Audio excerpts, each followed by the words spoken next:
ನಮಸ್ಕಾರ ಸ್ನೇಹಿತರೆ ಎಲ್ಲರಿಗೂ ನಮಸ್ತೆ. ದುರ್ಗಜ್ಜಿ ಅನ್ಲಾಕ್ಸ್ಗೆ ಸ್ವಾಗತ. ಇವತ್ತು ನಾವು ಮನೆಯಲ್ಲಿ ಕರ್ಜಿಕಾಯನ್ನು ಯಾವ ರೀತಿಯಾಗಿ ಮಾಡೋದು ಅನ್ನೋದನ್ನ ಈ ವಿಡಿಯೋ ಮೂಲಕ ತಿಳ್ಕೊಳ್ಳೋಣ. ವರಮಹಾಲಕ್ಷ್ಮಿ ಪೂಜೆ, ಗೌರಿ ಗಣೇಶ ಪೂಜೆ ಎಲ್ಲದಕ್ಕೂ ಕೂಡ ತಿಂಡಿಗಳ ಅಲಂಕಾರಗಳಲ್ಲಿ ಈ ಕರ್ಜಿಕಾಯಿ ಕೂಡ ಒಂದಾಗಿದೆ. ಇದನ್ನು ಯಾವ ರೀತಿಯಾಗಿ ಮಾಡೋದು ಅನ್ನೋದನ್ನ ನೋಡೋಣ ಬನ್ನಿ. ನೋಡಿ, ಮೊದಲಿಗೆ ನಾನು 1 ಲೋಟದಷ್ಟು ಶೇಂಗಾ ಬೀಜವನ್ನು ತೊಗೊತಾ ಇದ್ದೀನಿ. ನೀವು ಅಳತೆ ಪ್ರಕಾರನೇ ತೊಗೊಳ್ಳಿ, ತುಂಬಾ ಪರ್ಫೆಕ್ಟಾಗಿ ಬರ್ತವೆ. ನೋಡಿ, ಇದನ್ನು ನಾನು ಲೋ ಫ್ಲೇಮಲ್ಲಿ ಚೆನ್ನಾಗಿ ನಾವು ಇದನ್ನ ಹುರ್ಕೋಬೇಕು. ನಾವು ಅವಸರದಿಂದ ಇದನ್ನು ಬೇಗನೆ ಹುರ್ಕೋಬಾರ್ದು. ಲೋ ಫ್ಲೇಮಲ್ಲಿ ಹುರ್ಕೊಳ್ಳೋದ್ರಿಂದ ಶೇಂಗಾ ಬೀಜ ತುಂಬಾ ರುಚಿಯಾಗಿ ಬರ್ತವೆ.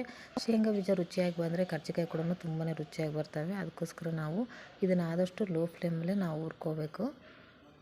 ತುಂಬಾ ಚೆನ್ನಾಗಿ ಬರ್ತವೆ. ನೀವು ಒಂದು ಸಾರಿ ಟ್ರೈ ಮಾಡಿ ನೋಡಿ. ಈ ರೀತಿಯಾಗಿ ಇವೆಲ್ಲ ಬೀಜಗಳು ಈ ರೀತಿಯಾಗಿ ನಿಧಾನವಾಗಿಯೇ ನಾವು ಈ ರೀತಿಯಾಗಿ ಹುರ್ಕೊಳ್ತಾ ಬರಬೇಕು. ನೋಡಿ, ಅವು ಕೆಂಪಗಾಗ್ತಾ ಬರ್ತಾ ಇದ್ದಾವೆ. ಉರಿತಾ ತುಂಬಾ ಚೆನ್ನಾಗಿ ಬರ್ತವೆ. ಕೆಲವರು ಕರ್ಜಿಕಾಯನ್ನು ಬರೀ ಹುರಿಗಡ್ಲೆಯಲ್ಲಿ ಮಾತ್ರ ಮಾಡ್ತಾರೆ. ಈ ರೀತಿಯಾಗಿ ಸ್ವಲ್ಪ ಶೇಂಗಾ, ನೀವು ಎಳ್ಳು ಕೂಡ ಹಾಕ್ಕೋಬೋದು, ಅದು ನಿಮಗೆ ಚಾಯ್ಸ್ ಆಗಿರುತ್ತೆ. ಈ ರೀತಿಯಾಗಿ ಶೇಂಗಾ ಹಾಕಿಬಿಟ್ಟು ನೋಡಿ, ತುಂಬಾ ರುಚಿಯಾಗಿ ಬರ್ತವೆ. ನೋಡಿ, ಈ ರೀತಿ ಇರಬೇಕು ಶೇಂಗಾ ಹುರಿದಿರೋದು. ನಾವು ಆಫ್ ಮಾಡಿಬಿಟ್ಟು ಅದೇ ಬಾಣಲೆಯಲ್ಲಿ ನಾವು ಇವನ್ನ ಹರಡಿ ಬಿಟ್ಬಿಟ್ರೆ ಆ ಬಿಸಿಗೆ ಅದು ಮತ್ತಷ್ಟು ಸ್ವಲ್ಪ ರುಚಿಯಾಗಿ ಬರ್ತವೆ ಶೇಂಗಾ. ನಾನು ಯಾವುದರಲ್ಲಿ ಶೇಂಗಾವನ್ನು ತೊಗೊಂಡಿದ್ನೋ ಅದೇ ಅಳತೆಯಲ್ಲಿ ನಾನು ಹುರ್ಗಡ್ಲೆನೂ 1 ಲೋಟ ಹೋದಷ್ಟು ತೊಗೊಂಡಿದ್ದೀನಿ. ನೋಡಿ, ಅದನ್ನು ನಾನು ಈ ರೀತಿಯಾಗಿ ಪೌಡ್ರ್ ಮಾಡ್ಕೊಂಡಿದ್ದೀನಿ. ಇವಾಗ ನೋಡಿ, ಈ ಬಿಸಿಗೆ ಅದು ಶೇಂಗಾ ಸಿಪ್ಪೆ ಬಿಡ್ತಾ ಹೋಗ್ತಾ ಇದೆ. ಈ ರೀತಿಯಾಗಿ ನಾನು ಯಾವ ಲೋಟದಲ್ಲಿ ಶೇಂಗಾ ಮತ್ತು ಹುರ್ಗಡ್ಲೆ ತೊಗೊಂಡಿದ್ದೆ ಅದರಲ್ಲಿ ಅರ್ಧದಷ್ಟು ನಾನು ಬೆಲ್ಲವನ್ನು ತೊಗೋಬೇಕು. ನೀವು ಸಿಹಿ ಜಾಸ್ತಿ ಇಷ್ಟಪಡೋರಾದರೆ ನೀವು 3/4 ಭಾಗದಷ್ಟು ತೊಗೋಬೋದು. ಅರ್ಧ ಆದರೆ ಪರ್ಫೆಕ್ಟಾಗಿ ಇರುತ್ತೆ. ನೀವು ಜಾಸ್ತಿ ಸಿಹಿ ಇಷ್ಟಪಡೋರಾದರೆ ಒಂದು ಸ್ವಲ್ಪ ಜಾಸ್ತಿ ಹಾಕ್ಕೊಳ್ಳಿ.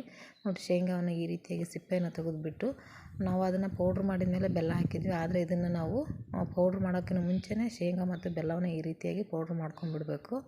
ನೋಡಿ, ಈ ರೀತಿಯಾಗಿ ಒಂದು ಸ್ವಲ್ಪ ಫುಲ್ಲು ನಾವು ಸಣ್ಣಕ್ಕೆ ಅಂದರೆ ನುಣ್ಣಗೆ ಮಾಡ್ಕೋಬಾರ್ದು.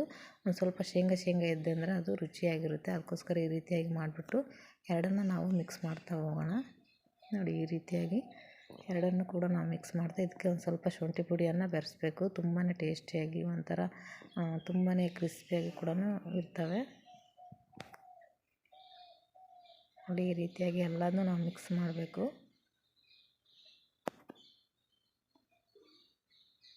ತುಂಬಾ ಚೆನ್ನಾಗಿ ಬರ್ತವೆ. ಇವಾಗ ನಾನು ಕೊಬ್ಬರಿಯನ್ನು ಒಂದು ಸ್ವಲ್ಪ ಬಿಸಿ ಮಾಡ್ಕೋಬೇಕು. ಯಾಕಂದರೆ ಒಂದು ಸ್ವಲ್ಪ ಹಸಿ ಅಂಶ ಇದ್ದರೆ ಅದು ಒಂದು 15 ದಿನಗಟ್ಟಲೆ ನಾವು ಕರ್ಜಿಕಾಯನ್ನು ಇಟ್ಟರೆ ಅದು ಸ್ಮೆಲ್ ಆಗಿಬಿಡುತ್ತೆ. ಅದಕ್ಕೋಸ್ಕರ ಈ ರೀತಿಯಾಗಿ ಒಂದು ಸ್ವಲ್ಪ ಬಿಸಿ ಮಾಡಿ ಹಾಕೋದ್ರಿಂದ ಅದು ಯಾವುದೇ ರೀತಿಯಾಗಿ ಕೊಬ್ಬರಿ ಸ್ಮೆಲ್ ಬರೋದಿಲ್ಲ.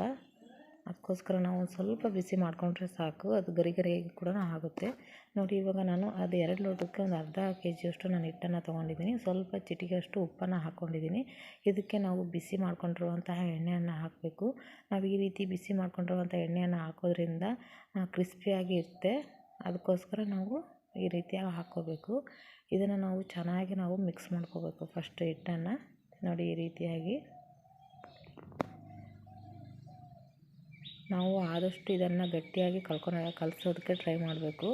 ನೀವು ಬಹಳ ಮೆದುವಾಗಿ ಅಥವಾ ತೆಳುವಾಗಿ ಕಲಿಸ್ಕೊಂಡ್ರೆ ಅದು ನಾವು ಕರ್ಜಿಕಾಯನ್ನು ಮಾಡಬೇಕಾದ್ರೆ ಅದು ಹಾಳಿ ಹರಿದೋಗೋ ಚಾನ್ಸಸ್ ಇರುತ್ತೆ. ಅದಕ್ಕೋಸ್ಕರ ನೀವು ಎಷ್ಟಾಗುತ್ತೋ ಅಷ್ಟು ನಾವು ಇದನ್ನು ಗಟ್ಟಿಯಾಗಿ ಕಲಿಸ್ಕೊಳೋಕ್ಕೆ ಟ್ರೈ ಮಾಡಬೇಕು. ನೋಡಿ, ಈ ರೀತಿಯಾಗಿ ಮೊದಲಿಗೆ ಒಂದು ಸ್ವಲ್ಪ ನಾವು ಜಾಸ್ತಿ ನೀರನ್ನು ಹಾಕಿಬಿಟ್ಟು ಕಲಿಸ್ಬೇಕು. ಆಮೇಲೆ ನಾವು ಕಲಿಸ್ತಾ ನಾವು ನೀರನ್ನೇ ಹಾಕಬಾರ್ದು. ಕೈಗೆ ಒಂದು 2-3 ಹನಿ ಹಾಕ್ಕೊಂಡು ಈ ರೀತಿಯಾಗಿ ನೀರನ್ನು ನಾದಬೇಕು. ನೋಡಿ, ಈ ರೀತಿಯಾಗಿ ಗಟ್ಟಿಯಾಗಿರಬೇಕು. ನೋಡಿ, ಅದಕ್ಕೆ ನಾವು ನಾದ್ಕೋಬೇಕು. ನೀವು ಅದು ನೆನೆತಾ ಕೂಡ ಹಿಟ್ಟು ಫುಲ್ ಮೆತ್ತಗಾಗ್ತಾ ಹೋಗುತ್ತೆ. ಆದಷ್ಟು ಗಟ್ಟಿಯಾಗಿರಲಿ. ನೋಡಿ, ಈ ರೀತಿಯಾಗಿ ಕವರ್ನಲ್ಲಿ ಹಾಕಿಟ್ಟಿದ್ದೆ ನಾನು. ಎಣ್ಣೆಯನ್ನು ಕೂಡ ಕಾಯೋದಕ್ಕೆ ಇಟ್ಬಿಟ್ಟು ಇವಾಗ ಒಂದು 10 ನಿಮಿಷ ಹಿಟ್ಟನ್ನು ನಾನು ನೆನೆಸಿ ಆಮೇಲೆ ತೆಗೆದುಬಿಟ್ಟು ಈ ರೀತಿಯಾಗಿ ಉರುಳೆಗಳನ್ನು ಮಾಡ್ಕೊಳೋಕ್ಕೆ ರೆಡಿ ಮಾಡ್ಕೋಬೇಕು.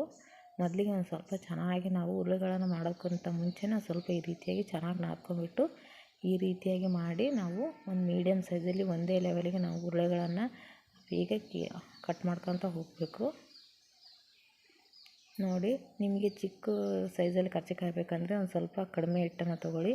ಇಲ್ಲ ನಿಮಗೆ ದೊಡ್ಡ ಸೈಜಲ್ಲಿ ಕರ್ಜಿಕಾಯಿ ಬೇಕಂದರೆ ನೀವು ದೊಡ್ಡದು ತೊಗೊಳ್ಳಿ. ನೋಡಿ, ಈ ರೀತಿಯಾಗಿ ನಾನು ಎಲ್ಲವನ್ನು ಕೂಡ ಉರುಳೆಗಳನ್ನು ಈ ರೀತಿಯಾಗಿ ಮಾಡ್ಕೊಂಡ್ಬಿಟ್ಟು ಇವಾಗ ಒಂದೊಂದೇ ನಾನು ಲಟ್ಟಿಸ್ಕೊತಾ ಇದ್ದೀನಿ.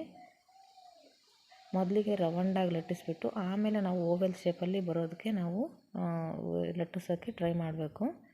ನೋಡಿ, ಮೊದಲಿಗೆ ನಾವು ರೌಂಡಾಗಿ ಮಾಡಿಬಿಟ್ಟು ಆಮೇಲೆ ನಾವು ಓವೆಲ್ ಶೇಪಿಗೆ ಈ ರೀತಿಯಾಗಿ ಮಾಡ್ತಾ ಹೋಗಬೇಕು. ನೋಡಿ, ತುಂಬಾ ಚೆನ್ನಾಗಿ ಪರ್ಫೆಕ್ಟಾಗಿ ಬಂದಿದೆ. ನಾವು ಈ ಅಂಗೈಯೆಲ್ಲ ಹಾಕ್ಕೊಂಡಾಗ ಅದು ಎಲೆ ಕೈ ತುಂಬ ಅನಿಸ್ಬೇಕು. ಆವಾಗ ಅದು ನಾವು ಕರ್ಜಿಕಾಯಿ ಪೌಡ್ರ್ ಕೂಡ ತುಂಬಾ ನೀಟಾಗಿ ಅದರಲ್ಲಿ ಹಿಡಿಸುತ್ತೆ. ಆವಾಗ ನೀಟಾಗಿ ಕೂಡ ಬರುತ್ತೆ. ನೋಡಿ, ಈ ರೀತಿಯಾಗಿ ನಾನು ಕರ್ಜಿಕಾಯಿ ಹಾಳೆಗಳನ್ನು ಅಥವಾ ಎಲೆಗಳನ್ನು ಈ ರೀತಿಯಾಗಿ ನಾನು ಮಾಡ್ಕೊಳ್ತಾ ಇದ್ದೀನಿ. ನೋಡಿ, ನಾನು ತೋರಿಸ್ತಾ ಇದ್ದೀನಲ್ಲ, ಕೈಯಲ್ಲಿ ಹಾಕಿಬಿಟ್ಟು ಈ ರೀತಿಯಾಗಿ ಈ ಸೈಜಲ್ಲಿದ್ದರೆ ಸಾಕು.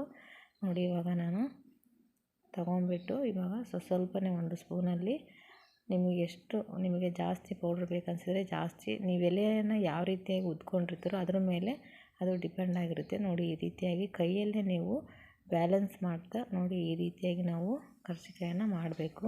ನೀವು ಫಸ್ಟ್ ಟೈಮ್ ಮಾಡೋರಾದರೆ ಅದು 1 ಸಾರಿ 2 ಸಾರಿ ಕೆಟ್ಟರೂ ಪರವಾಗಿಲ್ಲ, ನೀವು 1 ಸಾರಿ ಟ್ರೈ ಮಾಡಿ. ತುಂಬಾ ಸುಲಭವಾಗಿ ಬರುತ್ತೆ. 1-2 ಮಾತ್ರ ಆ ರೀತಿ ಅನಿಸುತ್ತೆ, ಆಮೇಲೆ ನಿಮಗೆ ಅದು ತುಂಬಾ ಸುಲಭ ಅನಿಸುತ್ತೆ. ನೋಡಿ, ನಾನು ತೋರಿಸೋ ಮೆಥಡಲ್ಲಿ ನೀವು ಕರೆಕ್ಟಾಗಿ ಕರ್ಜಿಕಾಯನ್ನು ತುಂಬಬೇಕು. ಸುತ್ತಲೂ ನಾವು ಬಡ್ಸಲ್ಲಿ ನೀರನ್ನು ಹಾಕಿಬಿಟ್ಟು ಈ ರೀತಿಯಾಗಿ ತುಂಬ್ತಾ ಹೋಗಬೇಕು. ನೋಡಿ, ಎಷ್ಟು ಈಸಿಯಾಗಿ ನಾನು ತುಂಬ್ತಾ ಇದ್ದೀನಿ. ತುಂಬ ಚೆನ್ನಾಗಿ ಕೂಡ ಪರ್ಫೆಕ್ಟಾಗಿ ಕೂಡ ಬಂದಿದೆ. ನೋಡಿ, ಎಷ್ಟು ಚೆನ್ನಾಗಿ ಬಂದಿದೆ. ನೀವು ಇದಕ್ಕೂ ಸ್ವಲ್ಪ ದೊಡ್ಡವು ಬೇಕಂದರೆ ದೊಡ್ಡವು ಹಾಳೆ ಅಥವಾ ಎಲೆಗಳನ್ನು ಉದ್ಕೋಬೇಕು ಅಷ್ಟೇ. ಒಂದು ಮೀಡಿಯಮ್ ಸೈಜಲ್ಲಿದ್ದರೆ ಸಾಕು ಅನ್ನೋದಾದರೆ ಇಷ್ಟು ಸಾಕು. ನೋಡಿ, ಈ ರೀತಿಯಾಗಿ ಕರ್ಜಿಕಾಯಿ ಪೌಡ್ರನ್ನ ಇದಕ್ಕೆ ಹಾಕಿಬಿಟ್ಟು ಬಡ್ಸಲ್ಲಿ ನಾವು ನೀರನ್ನು ಸುತ್ತಲೂ ಹಚ್ಚಿಬಿಟ್ಟು ತುಂಬ್ತಾ ಹೋಗಬೇಕು. ನೀವು ನಮ್ಮ ಚಾನಲ್ನ ಫಸ್ಟ್ ಟೈಮ್ ನೋಡ್ತಾ ಇದ್ದರೆ ಅಥವಾ ನಮ್ಮ ವೀಡಿಯೋ ಫಸ್ಟ್ ಟೈಮ್ ನೀವು ನೋಡ್ತಾ ಇದ್ದರೆ ಸಬ್ಸ್ಕ್ರೈಬ್ ಆಗೋದನ್ನ ಮರಿಬೇಡಿ. ಇದೇ ರೀತಿಯಾದಂಥ ಅನೇಕ ವೀಡಿಯೋಗಳು ನಮ್ಮ ಚಾನಲ್ನಲ್ಲಿ ಸಿಗ್ತಾ ಹೋಗ್ತವೆ. ಅನೇಕ ವೀಡಿಯೋಗಳಾಗಿರ್ಬೋದು ಅಥವಾ ರೆಸಿಪಿಗಳಾಗಿರ್ಬೋದು, ಮನೆಮದ್ದುಗಳಾಗಿರ್ಬೋದು, ಇದೇ ರೀತಿಯಾಗಿ ಅನೇಕ ಲಕ್ಷ್ಮೀ ಪೂಜೆ ಆಗಿರ್ಬೋದು ಅಥವಾ ಗೌರಿ ಗಣೇಶ ಹಬ್ಬಕ್ಕಾಗಿರ್ಬೋದು, ಚಕ್ಕಲಿ, ರವೆ ಉಂಡೆ, ನಿಮಗೆ ಶೇಂಗಾ ಉಂಡೆ ಎಲ್ಲ ಕೂಡ ನಮ್ಮ ಚಾನಲ್ನಲ್ಲಿ ಸಿಗ್ತಾ ಹೋಗ್ತವೆ. ಒಂದು ಸಾರಿ ವಿಸಿಟ್ ಮಾಡಿ. ನೋಡಿ, ಈ ರೀತಿಯಾಗಿ ಪರ್ಫೆಕ್ಟಾಗಿ ತುಂಬಬೇಕು. ನೀವು ಫಸ್ಟ್ ಟೈಮ್ ತುಂಬೋರಾದರೆ ನೀವು ಕರ್ಜಿಕಾಯಿ ಪೌಡ್ರನ್ನ ಸ್ವಲ್ಪ ಹಾಕ್ಕೊಳ್ಳಿ. ನೀವು ಪರ್ಫೆಕ್ಟಾಗಿದ್ದರೆ ಒಂದು ಮೀಡಿಯಮಲ್ಲಿ ಹಾಕ್ಕೊಂಡ್ಬಿಟ್ಟು ತುಂಬ್ರಿ. ಕೆಲವರಿಗೆ ಈ ರೀತಿ ಕೈಯಲ್ಲಿ ಹಾಕ್ಕೊಂಡ್ಬಿಟ್ಟು ತುಂಬೋಕ್ಕೆ ಬರೋಲ್ಲ. ಅವರು ಕೆಳಗಡೆ ತಟ್ಟೆ ಮೇಲೆ ಇಟ್ಕೊಂಡು ಈ ರೀತಿ ತುಂಬೋಕ್ಕೆ ಟ್ರೈ ಮಾಡ್ತಾರೆ. ಆದರೆ ತಟ್ಟೆಗಿಂತ ನೀವು ಈ ರೀತಿಯಾಗಿ ಕೈಯಲ್ಲಿ ನೀವು ಟ್ರೈ ಮಾಡಿ ನೋಡಿ, ತುಂಬಾ ಸುಲಭವಾಗಿ ಬರ್ತವೆ. ನೀವು ಬರದಿದ್ರೂ ಕೂಡ ಒಂದು ಸಾರಿ ಟ್ರೈ ಮಾಡಿ. 1 ಕೆಡುತ್ತೆ, 2 ಕೆಡುತ್ತೆ, ಆಮೇಲೆ ನಿಮಗೆ ಒಂದು 4-5 ಆದಮೇಲೆ ಪರ್ಫೆಕ್ಟ್ ಅನಿಸುತ್ತೆ. ಆವಾಗ ನೀವು ಯಾವುದೇ ಸಹಾಯ ಇಲ್ಲದೇ ಈ ರೀತಿಯಾಗಿ ಕೈಯಲ್ಲಿ ತುಂಬ ಪರ್ಫೆಕ್ಟಾಗಿ ನೀವು ಕರ್ಜಿಕಾಯಿ ಮಾಡೋದನ್ನ ನೀವು ಕಲಿತೀರಾ ಬೇಗನೆ. ನೋಡಿ, ಈ ರೀತಿಯಾಗಿ ತುಂಬಾ ಚೆನ್ನಾಗಿ ಬರ್ತವೆ. ನೋಡಿ, ಇವಾಗ ಕರ್ಜಿಕಾಯಿ ತುಂಬೋದು ರೆಡಿ ಆಯಿತು. ಇವಾಗ ಎಣ್ಣೆಯನ್ನು ಚೆನ್ನಾಗಿ ಕಾಸ್ಕೊಂಡ್ಬಿಟ್ಟು ನಾವು ಅದಕ್ಕೆ ಇವಾಗ ಹಾಕ್ತಾ ಹೋಗೋಣ. ಆದಷ್ಟು ಎಣ್ಣೆ ತುಂಬ ಚೆನ್ನಾಗಿ ಕಾದಿರಬೇಕು. ಎಣ್ಣೆ ಚೆನ್ನಾಗಿ ಕಾದಿದ್ರೆ ಬೇಗನೆ ಗರಿಯಾಗಿ ಕರ್ಜಿಕಾಯಿ ಉಬ್ಕೊಂಡ್ಬಿಡ್ತವೆ. ನೋಡಿ, ನಾನು ಇವಾಗ ತೋರಿಸ್ತಾ ಇದ್ದೀನಿ. ಈ ರೀತಿಯಾಗಿ ಹಾಕಿಬಿಟ್ಟು ನೀವು ಲಕ್ಷ್ಮೀ ಅಲಂಕಾರಕ್ಕೆ ಎಷ್ಟೇ ನಾವು ಸ್ವೀಟ್ಗಳನ್ನು ಇಟ್ಟರೂ ಕೂಡ ಅದು ಕರ್ಜಿಕಾಯಿ ಥರ ಅನಿಸೋದಿಲ್ಲ. ಗಣೇಶನ ಹಬ್ಬಕ್ಕಾಗಿರ್ಬೋದು, ನಾವು ಕರ್ಜಿಕಾಯಿ ಅಂತೂ ತುಂಬಾ ಮುಖ್ಯ ಆಗಿರುತ್ತೆ. ನೋಡಿ, ನೀವು ನೋಡ್ತಾ ಇರ್ಬೋದು ಎಷ್ಟು ಚೆನ್ನಾಗಿ ಎಷ್ಟು ಪರ್ಫೆಕ್ಟಾಗಿ ಬಂದಿದ್ದಾವೆ ಅಂದರೆ ಕರ್ಜಿಕಾಯಿ ತುಂಬಾ ಚೆನ್ನಾಗಿ ಬಂದಿದ್ದಾವೆ. ನೀವು ನೋಡ್ತಾ ಇರ್ಬೋದು, ನಾನು ಹಾಕ್ತಿದ್ದಾಗೇ ಎಷ್ಟು ಚೆನ್ನಾಗಿ ಉಬ್ಕೊಂಡಿದ್ದಾವೆ. ಆಮೇಲೆ ಈ ರೀತಿಯಾಗಿ ಉಬ್ಕೊಂಡ್ರೆ ಅವು ಕ್ರಿಸ್ಪಿಯಾಗಿ ಕೂಡ ಇರುತ್ತೆ. ಕಲರು ಕೂಡ ಅಷ್ಟೇ ತುಂಬಾ ಚೆನ್ನಾಗಿ ಕಲರ್ ಕೂಡ ಬರ್ತಾಯಿದೆ. ನೋಡಿ, ಈಗ ಒಂದು 5 ನಿಮಿಷ ನೀವು ಕರ್ಜಿಕಾಯನ್ನು ಕರೆದ್ರೆ ಸಾಕು, ಪರ್ಫೆಕ್ಟಾಗಿ ಬರುತ್ತೆ.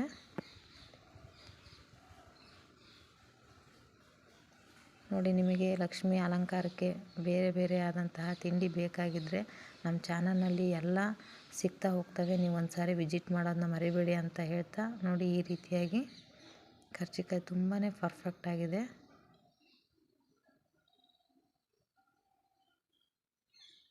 ನೋಡ್ತಾ ಇರ್ಬೋದು ನೀವು